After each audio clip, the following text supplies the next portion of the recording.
ইব্রাহিম আলাইহিস সালাম তার উম্মতকে ভালোবাসে, এই জন্য আল্লাহ তাআলার কাছে কেমন যেন বলতে চায়, ও রব, যারা আমার আনুগত্য করে নাই তারাও তো আমার উম্মত, ফা ইন্নাকা গফুরুর রহিম।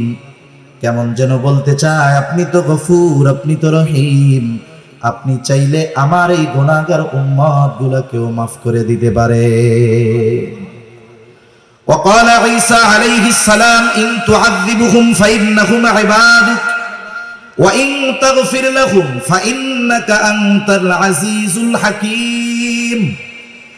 ঈসা আলাইহিস সালাম তার গুনাহগার উম্মতের জন্য আল্লাহ তাআলার কাছে দোয়া করে বলে, ইন তুআযিবুহুম ফাইন্নাহুম ইবাদুক, আপনি যদি তাদেরকে শাস্তি দেন তারা তো আপনারই বান্দা, ওয়া ইন তাগফির লাহুম ফাইন্নাকা আনতাল আজিজুল হাকীম, আর আপনি যদি তাদেরকে মাফ করে দেন, আরে আপনি তো আজিজ, আপনি তো হাকিম, আপনি মহাপরাক্রমশালী, মহাপ্রজ্ঞাময়।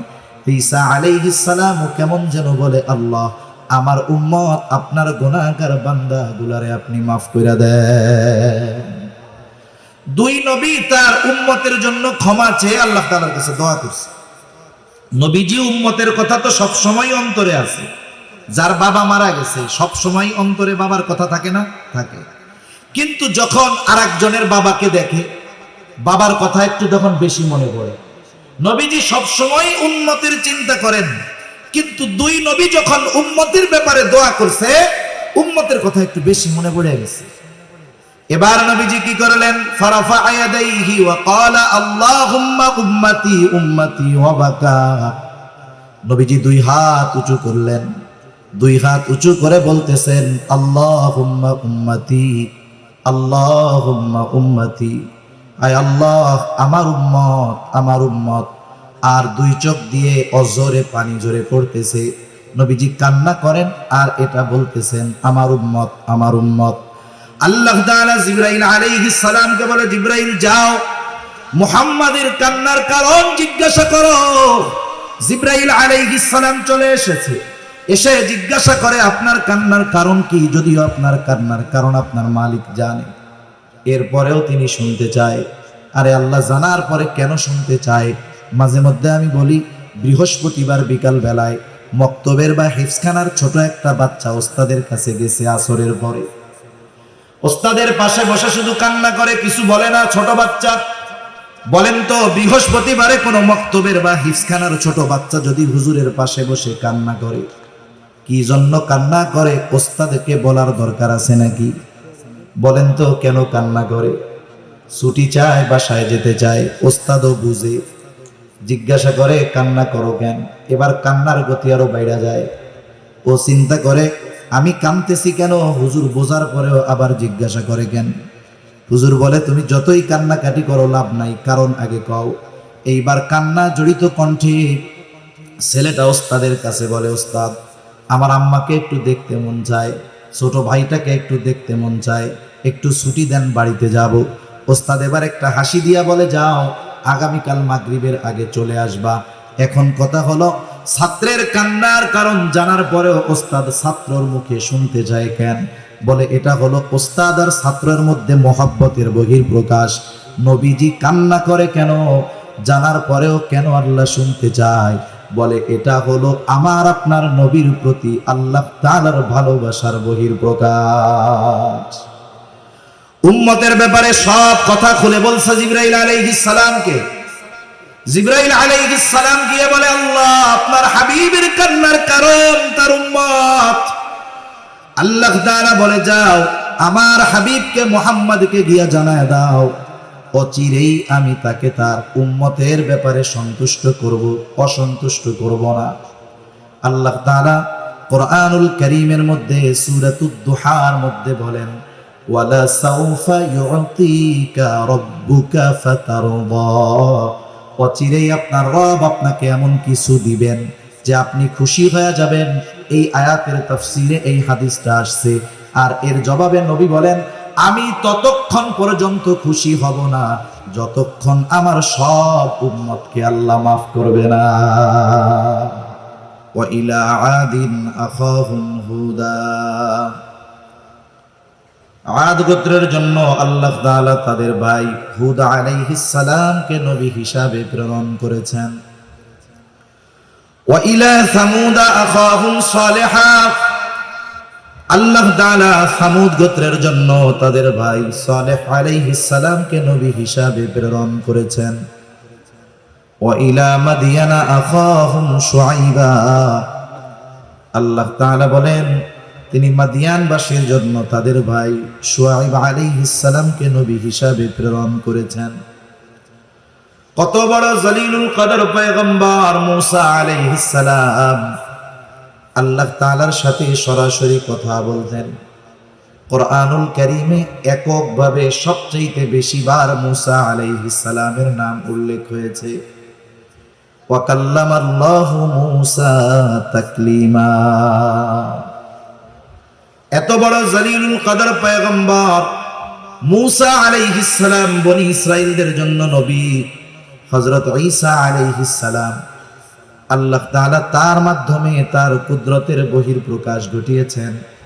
পিতাবিহীন তিনি দুনিয়াতে এসেছেন।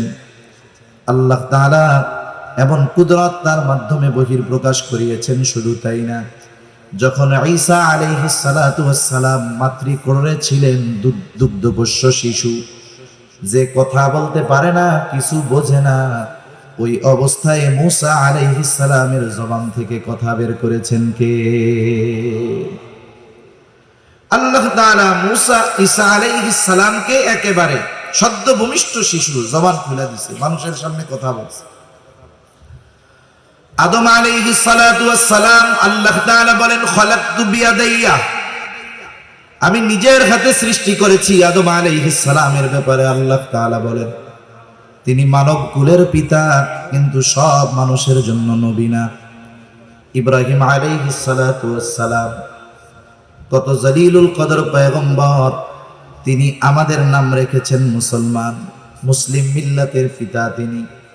আল্লাহ তাআলা বলেন মিল্লাতা আবিকুম ইব্রাহিম হুয়া সাম্মাকুমুল মুসলিমিন, তিনি সব মুসলমানদের পিতা, তবে সব মুসলমানের জন্য নবী না। কিন্তু আমার আপনার নবীর ব্যাপারে আল্লাহ তাআলা বলেন, আপনি বলেন কুল ইয়া আইয়ুহান নাসু ইন্নী রাসূলুল্লাহি ইলাইকুম জামিআ, আপনি বলেন আমি তোমাদের সকলের জন্য আল্লাহ তাআলার পক্ষ থেকে প্রেরিত রাসূল, প্রেরিত হয়েছি। তাহলে আমার আপনার নবী কোন গোত্র, কোন বংশ, শুধুমাত্র আরবের জন্য নবী নয়। আল্লাহ তাআলা জানিয়ে দেন আমার আপনার নবী হলেন সকলের জন্য নবী। এই সকলের জন্য নবী দ্বারা কি শুধু এই পৃথিবীবাসী তাদের জন্য নবী, বা শুধুমাত্র মানুষ আমার আপনার নবী কি শুধু তাদের জন্য নবী? বিষয়টা এমন নয়, বরং গোটা সৃষ্টিকুলের সকলের জন্য নবী হলেন আমার আপনার নবী। নবীজির আগে সব নবীর নবুয়তির একটা পরিব্যাপ্তি ছিল, এরিয়া ছিল, নির্দিষ্ট সীমানা ছিল, গণ্ডি ছিল। কারণ দেখা গেছে পৃথিবীতে এক সময় একাধিক নবী ছিলেন, পাশাপাশি এলাকায় তারা অবস্থান করতেন।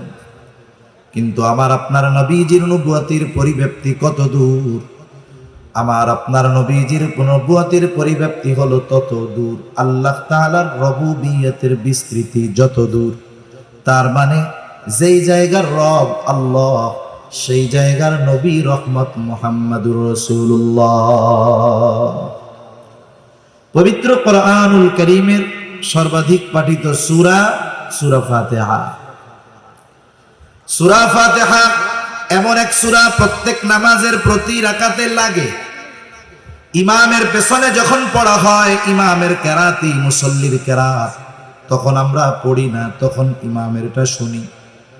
একা যখন সুন্নাত পড়ি, নফল পড়ি, তখন প্রতি রাকাতে সূরা ফাতিহা নিজে পড়ি। সূরা ফাতিহার শুরুতেই আমরা বলি আলহামদুলিল্লাহি রাব্বিল আলামিন, সকল প্রশংসা আল্লাহর জন্য। আল্লাহকে বলে যিনি জগৎ সমূহের রব। আলম এক বচন, আলামিন বহু বচন। তার মানে আল্লাহ তাআলা বলেন জগৎ একটা নয়, অগণিত জগৎ আছে। মহাকাশ নিয়ে যারা গবেষণা করে মাঝে মধ্যে দেখবেন তারা বলে এত আলোকবর্ষ দূরে একটা নতুন গ্রহের সন্ধান পাওয়া গেছে, নতুন একটা আলম, নতুন একটা জগতের সন্ধান পাওয়া গেছে। গোটা পৃথিবীব্যাপী তোলপাড় সৃষ্টি হয়ে যায় যে পৃথিবীবাসী নতুন করে একটা স্থানের সন্ধান পেয়েছে, ওই জায়গায় মানব বসতি স্থাপন করা হবে। তাহলে নাসা যদি নতুন একটা আলম তথা জগতের সন্ধান পায়, গোটা পৃথিবীতে তোলপাড় সৃষ্টি হয়ে যায়। কিন্তু আল্লাহ তাআলা ১৫০০ বছর আগে আল্লাহ তাআলা কোরআনুল কারীম নাজিল করে জানিয়ে দিলেন যে শোনো, এই জগৎ শুধু একটা জগৎ এমনটা নয়, বরং এই পৃথিবী একটা জগৎ এমনটা নয়, বরং আরো অগণিত জগৎ যিনি সৃষ্টি করেছেন তিনি কে? অগণিত জগৎ। যেই আল্লাহ জগৎ সমূহের রব, সেই আল্লাহ কোরআনুল কারীমের মধ্যে ঘোষণা দেন, ওয়ামা আরসালনাকা ইল্লা রাহমাতাল লিল আলামিন। আল্লাহ তাআলা বলেন শুধুমাত্র আমি আপনাকে জগৎ সমূহের জন্য রহমত হিসাবে প্রেরণ করেছি।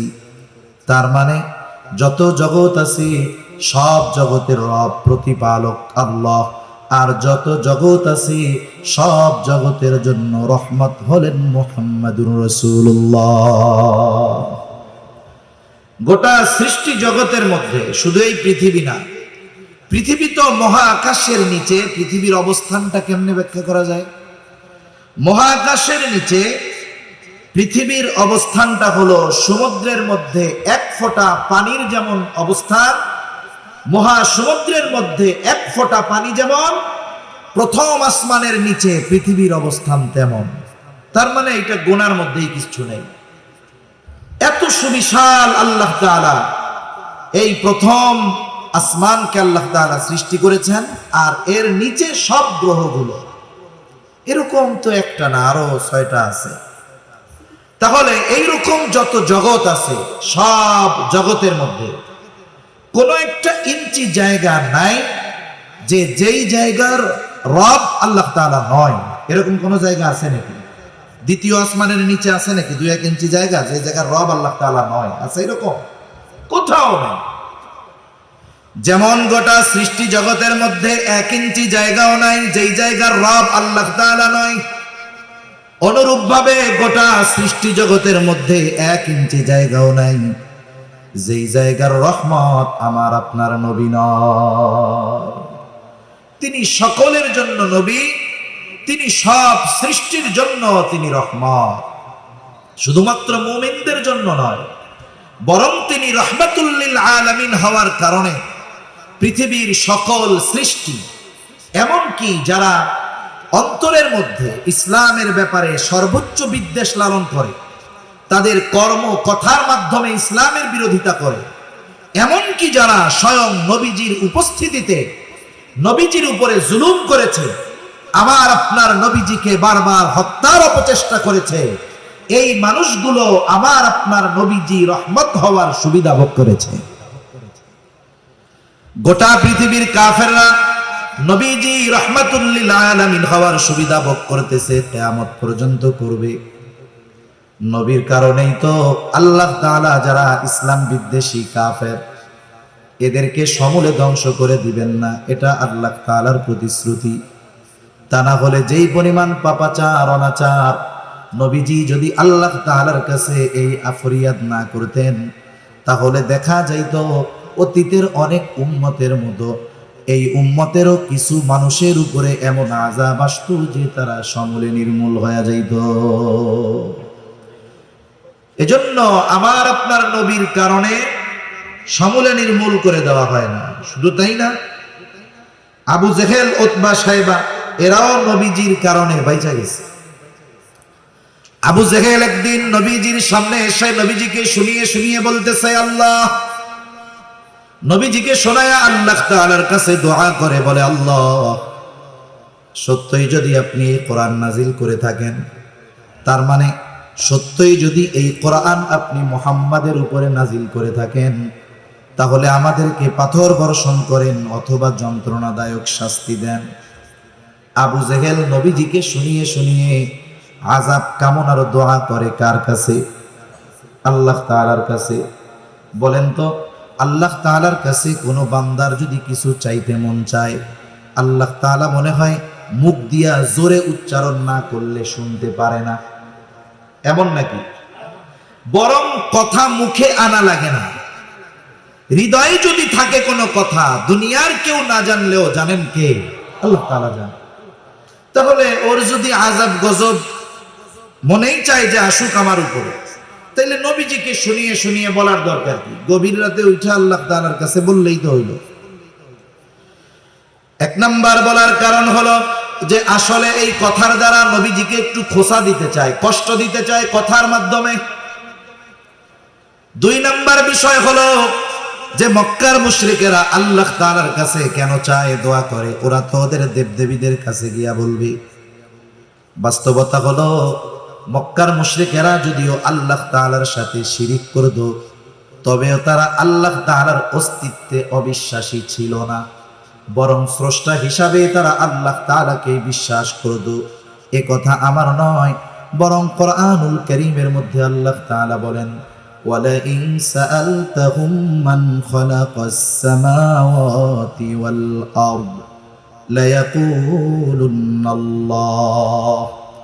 আল্লাহ তাআলা বলেন, আপনি যদি তাদের কাছে জানতে চান, তাদেরকে যদি জিজ্ঞাসা করেন মান খালাকাস সামাওয়াতি ওয়াল আরদ, আসমান এবং জমিনের স্রষ্টাকে, এই প্রশ্ন যদি আপনি তাদের কাছে করেন, ওরা ওদের দেবদেবীদের কথা বলবে না। জবাব কি দিবে? আল্লাহ তাআলা দুইটা তাকিদ দিয়ে তাদের জবাব বলেন।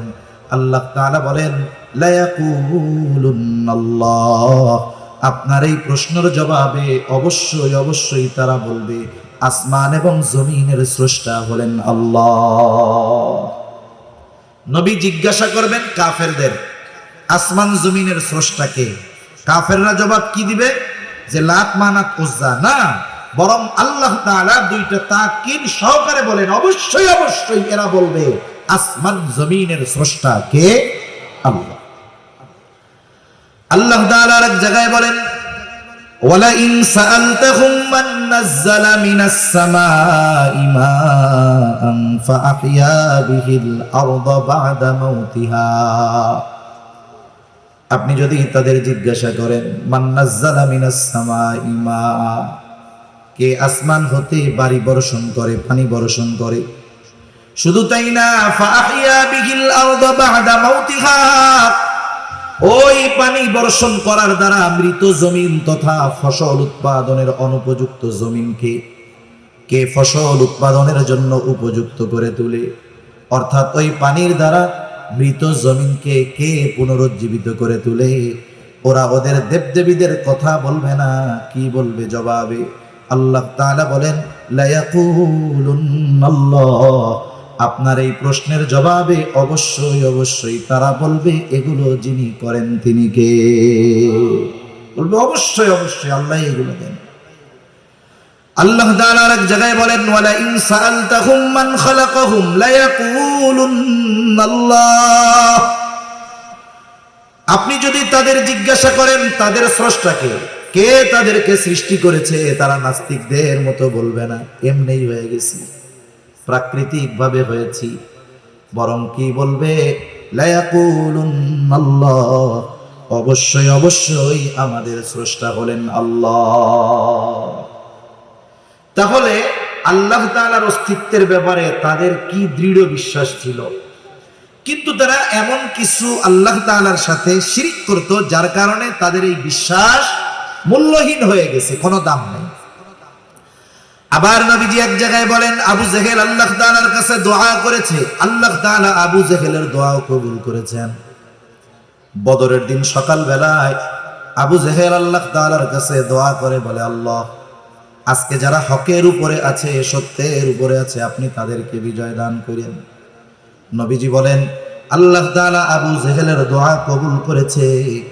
বদরের দিন যারা হকের উপরে ছিল, সত্যের উপরে ছিল, আল্লাহ তাআলা তাদেরকে বিজয় দান করেছে। তাহলে নবীজিকে শুনিয়ে শুনিয়ে আল্লাহ তাআলার কাছে বলার উদ্দেশ্য হলো নবীজিকে কষ্ট দেওয়া। সে কেমন যেন নবীজিকে বলতে চায়, আসলে উপযুক্ত আমি ছিলাম, তা তোমার কাছে আল্লাহ তাআলা পাঠাইছে। ও কেমন যেন আল্লাহর কাছে বলে, আল্লাহ আমি কত প্রভাবশালী মানুষ, আমার পেছনে কত লোক আছে, আমার সম্পদের অভাব নাই, আমার মতো লোক থাকতে আপনি ওনার কাছে কোরআন নাজিল করলেন, এটা কেমন হইল? এর আগে আমারে পাথর মেরে শেষ করে দিলেন না কেন? অনেক মানুষ আছে আর একজনের সাথে তার শত্রুতার প্রয়োজন নাই, তার প্রতিবেশী, তার বন্ধু, তার পরিচিত জনের উন্নতি অগ্রগতি, তার প্রতি তার অন্তরে হিংসার বীজ বপন করে দেয়, অটোমেটিক শত্রু হয়ে যায়। হয় কি হয় না? অনেক সময় তো মানুষ অনেকের উন্নতি দেখে বলে, এই লোকটার এই অবস্থা হইল, আরে আল্লাহ এই লোকটা এরকম হইল, এই দৃশ্য দেখার আগে, এই কথা শোনার আগে আমি মরলাম না কেন? এরকম বলে না অনেকে? এগুলো কি খবর শুনলাম, এগুলো শোনার আগে মরলাম না কেন? এই যে বলতেছে মরলাম না কেন বা আমার মরণ হলো না কেন, এটাই যদি আজরাইল এসে বলে যে তোমার তো মরতে মন চায়, তাহলে আমার সাথে চলো, ও কি মরতে চাইবে নাকি? ও বলবে, ধরু মিয়া, আমি কি মরতে চাইছি? এমনি এমনি কইছি। তার মানে চিন্তা করেন, পরশ্রী কাতরতা, হিংসা কেমন এক রোগ, যে এটার কারণে অনেক সময় মানুষ নিজের মৃত্যুও কামনা করে। এজন্য বুজুর্গদের সোহবতে যাওয়া দরকার আমাদের, যাতে আমাদের এই অন্তরের রোগগুলো দূর হয়ে যায়। অন্তরের রোগ এটা জটিল এক জিনিস। যেমন পৃথিবীতে যত ভয়ানক রোগ আছে, মরণ ব্যাধি, দেখবেন এই মরণ ব্যাধি যে রোগগুলো, এই রোগগুলোর আলামত শরীরের বাহির অংশে প্রকাশ পায় খুব কম।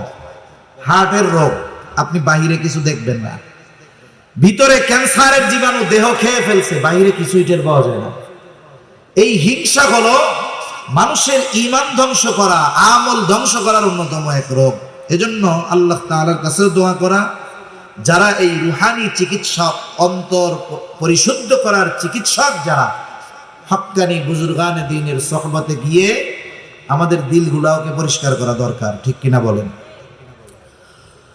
তা আবু জেহেল এই কথা নবীজিরে শোনায় শোনায় বলতেছে, মানুষ যখন আমাকে আপনাকে কোনো কথা বলবে, তিরস্কার করে খোঁচা মেরে, মানুষ হিসাবে স্বাভাবিক আমার আপনার খারাপ লাগতেই পারে, ঠিক কিনা বলেন? আবার অনেক সময় অনেক ভদ্র মানুষ আছে, মানুষ যদি তাকে তিরস্কার করে কিছু বলে চুপ করে থাকে। সবাই তো আর একরকম না। মনে করেন কতজন হুজুরদের বলে জঙ্গি, মোল্লা, মানুষের বাড়িতে খায়, এই করে সেই করে। দেখবেন কিছু মানুষ আছে শরীফ মানুষ, উনি খালি শুনে, কিছু বলে না, মাথা নিচু করে চলে আসে।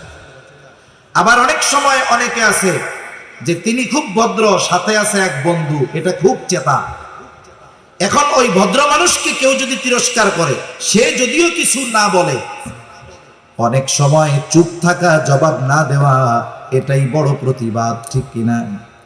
এজন্য রহমানের বান্দাদের যত গুণাবলী আছে, এর মধ্যে একটা গুণ আল্লাহ তাআলা বলেন, ওয়াইদা খাতাবাহুমুল জাহিলুনা ক্বালু সালামা। আবু জেহেল নবীজিকে শোনায় শোনায় কথা বলে, নবীজি কিছু বলেন না। কিন্তু আবু জেহেল যে আমার আপনার নবীকে কষ্ট দিতে চায়, যে কথাগুলো বলতেছে, আল্লাহ তাআলা শুনেন কি শুনেন না? নবী ঠিক কিছুই বলেন নাই, কিন্তু আল্লাহ তাআলা জবাব পাঠায় দিলেন আমার আপনার নবীর জবান দিয়ে। আল্লাহ তাআলা বলেন, হাবিব, আসলে ওরা যা বলে, ওরা যা করে, ওরা যে শাস্তি কামনা করে, তার চাইতে কঠিন বিষয়ের উপযুক্ত তারা। কিন্তু শাস্তির উপযুক্ত হওয়ার পরেও কেন আমি শাস্তি দেই না, শুনে নেন। আল্লাহ তাআলা বলেন, ওয়ামা কানাল্লাহু লিয়ুআযযিবাহুম ওয়া আনতা ফীহিম। শাস্তি দেই না কেন? এটা আপনার সম্মানার্থে। আপনি যতক্ষণ তাদের মধ্যে আছেন, শুধুমাত্র আপনার সম্মানার্থে আমি তাদেরকে আযাব দেই না। তাহলে আবু জেহেল, উতবা, সাইবা সহ এরা শাস্তির উপযুক্ত, শাস্তির উপযুক্ত, শাস্তি পাওয়ার মতো কথা কাজ সবকিছু করার পরেও আল্লাহ তাআলা আযাব কেন দেন নাই? বলে আপনি আছেন এই জন্য দেই নাই। কেন দেই নাই? বলে আপনি তো রাহমাতুল লিল আলামিন, আপনি এই পৃথিবীতে আছেন আর শাস্তি দেব, আযাব দিব, এটা হতে পারে না, কারণ আযাব আর রহমত একসাথে থাকতে পারে না। এজন্য অতীতে যত নবীর উম্মতদেরকে আল্লাহ তাআলা শাস্তি দিয়েছেন, এমনটা কখনো হয় নাই আল্লাহ আযাব দিয়েছেন আর ওই জায়গায় ওই নবী উপস্থিত আছে, এমনটা হয় নাই। আগে আল্লাহ তাআলা ওই নবীকে তার নবুয়তির এরিয়ার বাইরে নিরাপদে সরায় নিছেন, এরপরে আল্লাহ তাআলা আযাব দিয়েছেন। তাহলে আদ গোত্রের নবী হুদ আলাইহিস সালাম, আল্লাহ শাস্তি দিতে চাইলেন, হুদ নবীকে সরায় নিলেন। ইউনূস আলাইহিস সালাম যেই জায়গার নবী সরায় নিলেন, শুআয়ব আলাইহিস সালামকে সরায় নিলেন, সালেহ আলাইহিস সালামকে সরায় নিলেন। উনি ওনার নবুয়তির এরিয়ার বাইরে চলে গেল। বলেন তো আমার আপনার নবীকে কোথায় সরায় নিবে? কারণ সরানোর মতো 1 ইঞ্চি জায়গা গোটা সৃষ্টি জগতের কোথাও নাই, কারণ আমার আপনার নবী হলেন রহমাতুল লিল আলামিন। আমার আপনার নবীর সম্মানার্থে কাফেররা শাস্তি পায় নাই নগদে, নাইলে ওরা যা করেছে শাস্তির উপযুক্ত ছিল। তাহলে যে কথা থেকে গেলাম, নবীজি রহমাতুল লিল আলামিন হওয়ার এই সুবিধা শুধু মুমিনরা ভোগ করে তা নয়, কাফেররাও ভোগ করতেছে, ঠিক কিনা বলেন? আবার দেখেন এই উম্মতের জন্য নবীজির কেমন দয়া, আল্লাহ তাআলা তার অন্তরটাকে কত নরম বানায় দিয়েছে, অন্তরের মধ্যে কত রহমত, কত দয়া ভরপুর করে দিয়েছে।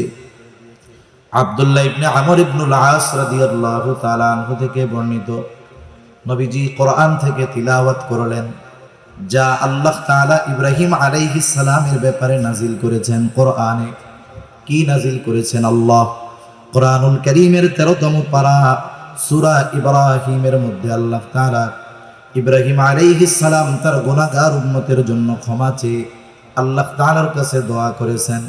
ওই দোয়ার কথাটাই আল্লাহ তাআলা কোরআনে জানিয়ে দিয়ে বলেন, রব্বি ইন্নাহুন্না আযলালনা কাসীরাম মিনান নাস ফামান তাবিআনি ফাইন্নাহু মিন্নী ওয়া মান আসানি ফাইন্নাকা গফুরুর রহিম।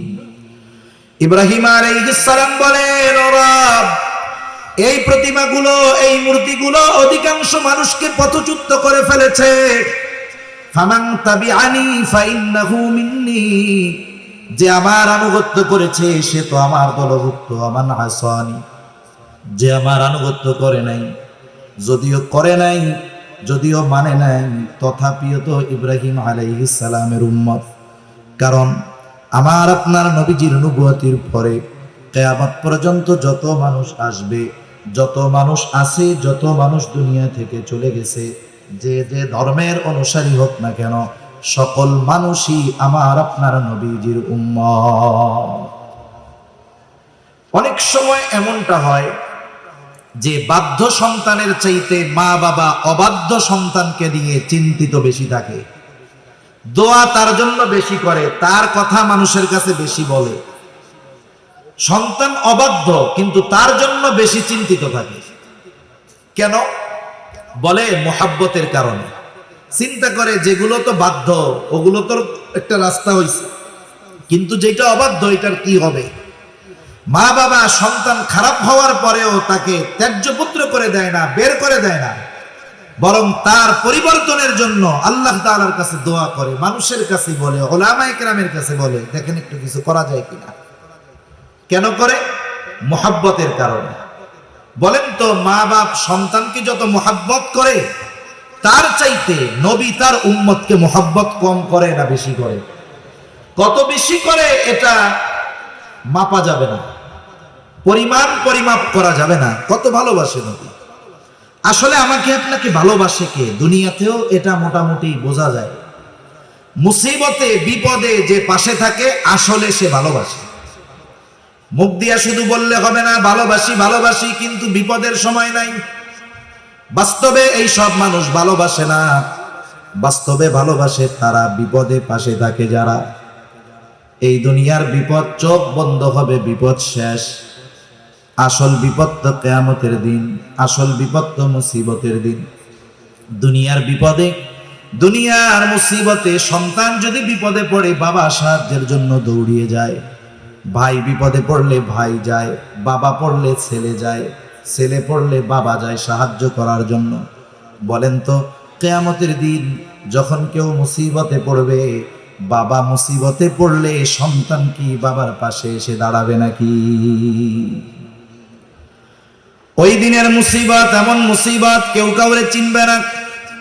আল্লাহ তাআলা বলেন, ইয়াউমা ইয়াফিরুল মারউ মিন আখিহি ওয়া উম্মিহি ওয়া আবিহি ওয়া সাহিবাতিহি ওয়া বানিহি লিকুল্লি ইমরিইন মিনহুম ইয়াউমা ইযিন শা'নুন ইউগনি। কিয়ামতের দিন ভাই ভাইয়ের থেকে পলায়ন করবে, ওয়া উম্মিহি ওয়া আবিহি পিতা মাতার থেকে পলায়ন করবে, ওয়া সাহিবাতিহি ওয়া বানিহি স্ত্রী সন্তানদের থেকে পলায়ন করবে।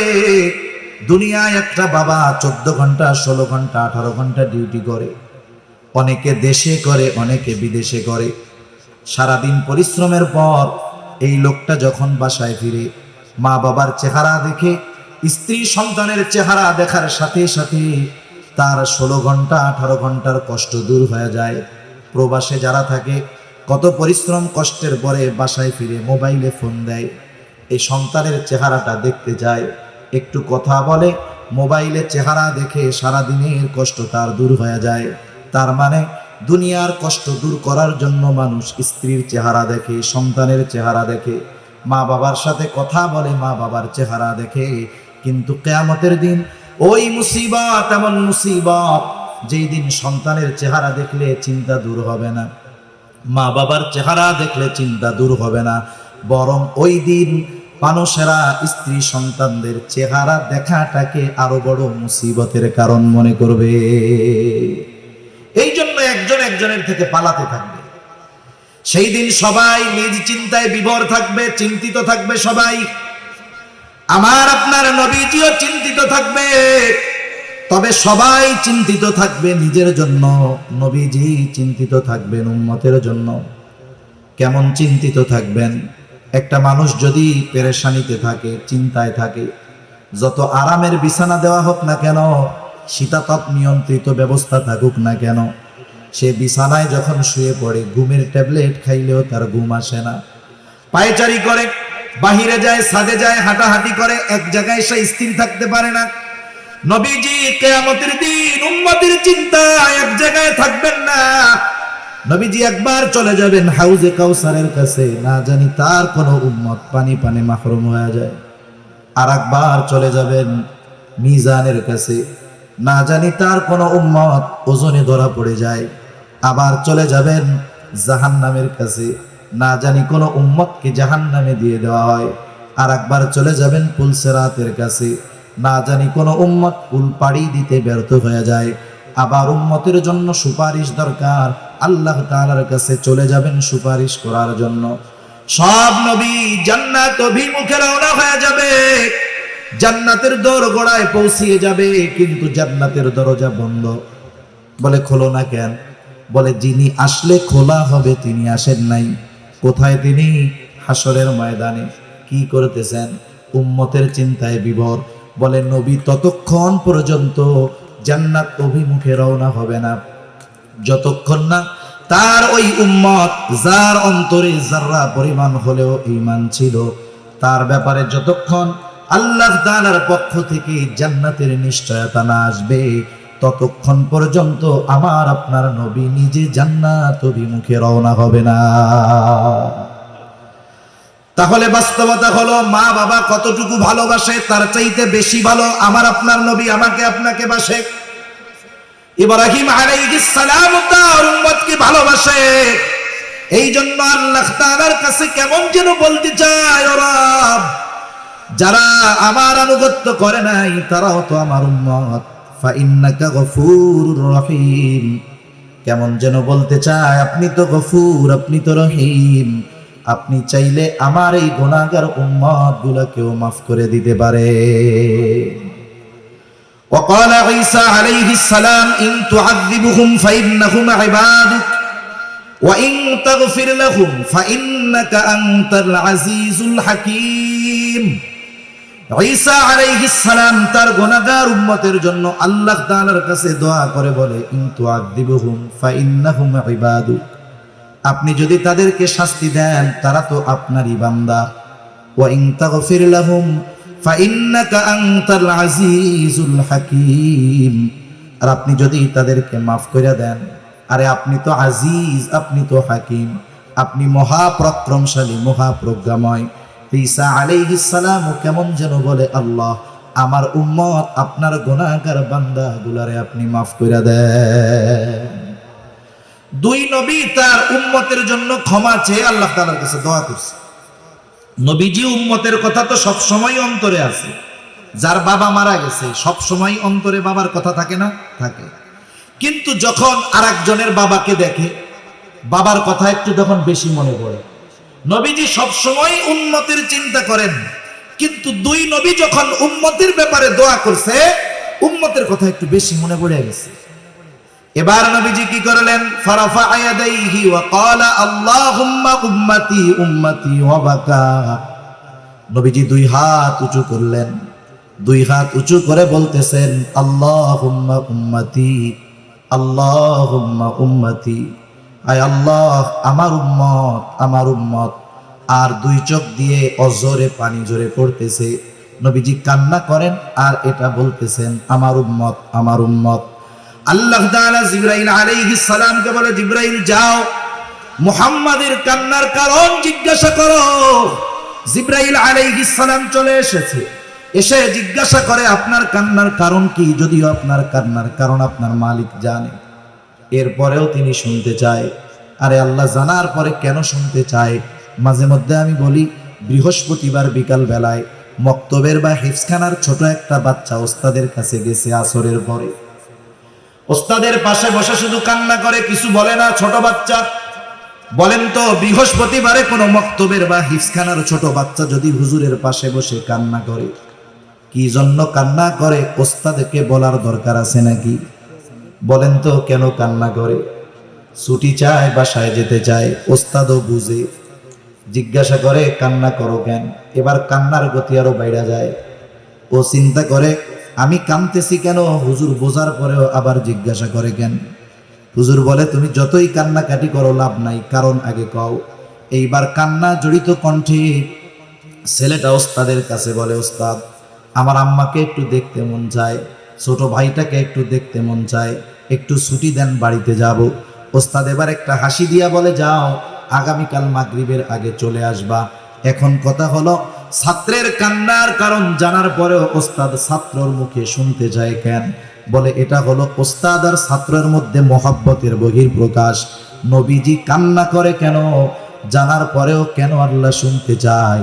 বলে এটা হলো আমার আপনার নবীর প্রতি আল্লাহ তাআলার ভালোবাসার বহিঃপ্রকাশ। উম্মতের ব্যাপারে সব কথা খুলে বলছে জিবরাইল আলাইহিস সালামকে। জিবরাইল আলাইহিস সালাম গিয়ে বলে, আল্লাহ আপনার হাবিবের কান্নার কারণ তার উম্মত। আল্লাহ তাআলা বলে, যাও আমার হাবিবকে মুহাম্মদকে গিয়া জানায় দাও, অচিরেই আমি তাকে তার উম্মতের ব্যাপারে সন্তুষ্ট করব, অসন্তুষ্ট করব না। আল্লাহ তাআলা কোরআনুল কারীমের মধ্যে সূরাতুদ দুহার মধ্যে বলেন, ওয়ালা সাউফা ইউতিকা রাব্বুকা ফাতারদা, অচিরেই আপনার রব আপনাকে এমন কিছু দিবেন যে আপনি খুশি হয়ে যাবেন। এই আয়াতের তাফসিরে এই হাদিসটা আসছে। আর এর জবাবে নবী বলেন, আমি ততক্ষণ পর্যন্ত খুশি হব না যতক্ষণ আমার সব উম্মতকে আল্লাহ মাফ করবে না। তাহলে নবীজির প্রতি আমাদের প্রতি নবীজির ভালোবাসা কেমন, এটা বোঝার জন্য দুনিয়ার কোন মানুষের স্বাক্ষর দরকার নাই, আরো অনেক হাদিস উপমা দেওয়া যাবে। অল্প সময়ের মধ্যে শুধু আল্লাহ তাআলার কথাটা বইলা শেষ করে দিই। কারণ দুনিয়ার অনেক মানুষ আছে, হাজার মানুষের বিপরীতে একজনের কথাকে গ্রহণযোগ্য ধরা হয়। হাজার মানুষ একদিকে আর এক ব্যক্তি একদিকে, ঠিক কিনা বলেন? আল্লাহ রাব্বুল আলামিন স্বয়ং নিজে জানিয়ে দেন, নবীজির আমাদের প্রতি কত মায়া, কত দয়া, কত মোহাব্বত, কত ভালোবাসা। আল্লাহ তাআলা সেই কথা কোরআনুল কারীমের মধ্যে বলেন, লাকাদ জাআকুম রাসূলুম মিন আনফুসিকুম আজিজুন আলাইহি মা আনিতুম হারিসুন আলাইকুম বিল মুমিনিনা রাউফুর রহিম। আল্লাহ তাআলা বলেন, তোমাদের মধ্য থেকে তোমাদের জন্য এমন একজন রাসূল এসেছেন। কেমন সেই রাসূল? আল্লাহ তাআলা এক নাম্বার বলেন, আজিজুন আলাইহি মা আনিতুম, তোমাদের জন্য যেটা কষ্টের সেটা তার জন্য কষ্টের। তার মানে তিনি হলেন সমব্যথী। তোমরা যেটাতে কষ্ট পাও তিনিও সেটাতে কষ্ট পায়। এটা আবার কেমন কথা? আমার হাত কেটে গেছে, আমার পা কেটে গেছে, হাত ভেঙে গেছে, কষ্ট তো আমি পাবো, আপনি কেমনে পাবেন? এই যে একজনের কষ্টে আরেকজন যে কষ্ট অনুভব করে, এটার মূল কালেকশন হলো মোহাব্বত, ভালোবাসা। মনে করেন একজনের ছোট বাচ্চা 2 বছর 3 বছর বয়স, 2 বছরের বাচ্চা গভীর রাত প্রচন্ড জ্বরাক্রান্ত, এতটা জ্বর গা ফেটে যায়, চোখগুলো টলমল করতেছে পানিতে, জ্বরের যন্ত্রণায় কষ্টে ছোট বাচ্চার জবান দিয়ে কষ্টের আওয়াজ বের হচ্ছে, আহ। গভীর রাত, দোকানও খোলা নাই, ডাক্তারের কাছে নেওয়ার কোনো উপায় নাই। সন্তানের এত কষ্ট, পাশে বসে আছে তার মা বাবা। যাদের সন্তান আছে অনুধাবন করতে পারবেন। বলেন তো, জ্বরাক্রান্ত ওই শিশু বাচ্চা জ্বরের কারণে যত কষ্ট পায়, তার পাশে বসে থাকা সুস্থ মা বাবা সন্তানের চাইতে কষ্ট বেশি পায় না কম পায়? কম না বেশি পায়? যাদের বাচ্চা কাচ্চা নেই এরা তো এটা সহজে বুঝবে না, যাদের আছে এরা বুঝবে। তাহলে কষ্ট কেন পায়? অন্য মা বাবা তো পাবে না, উনরা কেন পায়? বলে সন্তান তো মহব্বতের কারণে, ওর কষ্ট মা বাবার কষ্টের কারণ হয়। যেই মা বাবা সন্তানের কষ্টে কষ্ট পায় মহব্বতের কারণে, বলেন তো সেই উম্মতের কারণে নবী কষ্ট কেন পাবে না? সন্তানকে মা বাবা যত ভালোবাসে, তার চাইতে অগণিত গুণ বেশি ভালো নবী তার উম্মতকে বাসে। আল্লাহ তাআলা সেই জন্য বলেন তিনি হলেন আজিজ, সমব্যথী। 2 নাম্বার, আল্লাহ রাব্বুল আলামিন বলেন হারিসুন আলাইকুম, তিনি তোমাদের জন্য কল্যাণকামী। তবে মুমিনদের জন্য আল্লাহ তাআলা নবীজিকে বিশেষ অনুগ্রহ বলে অভিহিত করেছেন।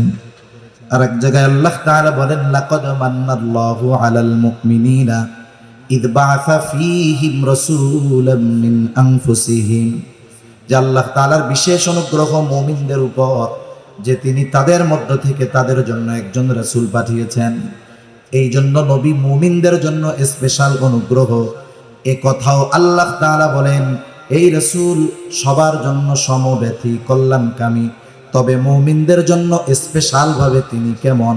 বলে বিল মুমিনিনা রাউফুর রহিম, তিনি মুমিনদের জন্য হলেন অতি সদয় পরম দয়ালু। রাউফুর রহিম হলেন আল্লাহ। রাউফুর রহিম কে? দুনিয়ার কেউ কি রাউফুর রহিম হতে পারে? যদি কেউ বলে আমার পীর সাহেব রাউফ রহিম, তাইলে তুমি বলতে হবে তুমিও বেঈমান, তোমার পীরও বেঈমান, ঠিক কিনা বলেন? রাউফুর রহিম একমাত্র আল্লাহ। ওই রাউফুর রহিম আল্লাহ, অতি সদয় পরম দয়ালু ওই মালিক নবীজির তার মুমিন উম্মতদের প্রতি কেমন দয়া, মায়া, মোহাব্বত, ভালোবাসা, এটা বোঝানোর জন্য স্বয়ং নিজের গুণবাচক শব্দ আমার আপনার নবীজির সাথে আল্লাহ ব্যবহার করেছেন। সুবহান। এই কথার দ্বারা এতটুকুই বোঝা যায় যে আসলে আমার আপনার নবীর উম্মতের প্রতি কেমন মায়া। শুধু যে মুমিনদের প্রতি নবীজির এই মায়া ছিল তা নয়, গোটা সৃষ্টি জগতের সকল মাখলুকের প্রতি নবীজির মায়া ছিল, দয়া ছিল, ঠিক কিনা বলেন? এজন্যই তো আল্লাহ তাআলা আমার আপনার নবীকে রহমাতুল লিল আলামিন হিসাবে অভিহিত করেছেন। আমাদের প্রতি নবীজির যেই মোহাব্বত, এই মোহাব্বত আমাদেরকে অনুধাবন করতে হবে। এই মোহাব্বত যদি কেউ অনুধাবন করতে পারে, ওই ব্যক্তি নবীর ব্যাপারে কোনো কটূক্তি, নবীর ব্যাপারে কোনো বেয়াদবিমূলক আচরণ যারা নবীর মুহাব্বতকে অনুধাবন করতে পারে, তারা নবীর প্রতি কোন ধরনের অশালীন আচরণকে মেনে নিতে পারে না, জীবন দিয়ে হলেও এগুলোর প্রতিবাদ করে। ঠিক কিনা বলেন? আল্লাহ তাআলা আমাদের সকলকে নবীজির আমাদের প্রতি মুহাব্বতকে অনুধাবন করে আমাদেরকেও আমাদের জীবনের চাইতে নবীজিকে বেশি মুহাব্বত করার তৌফিক আল্লাহ তাআলা দান করেন। সকলে বলি আমিন।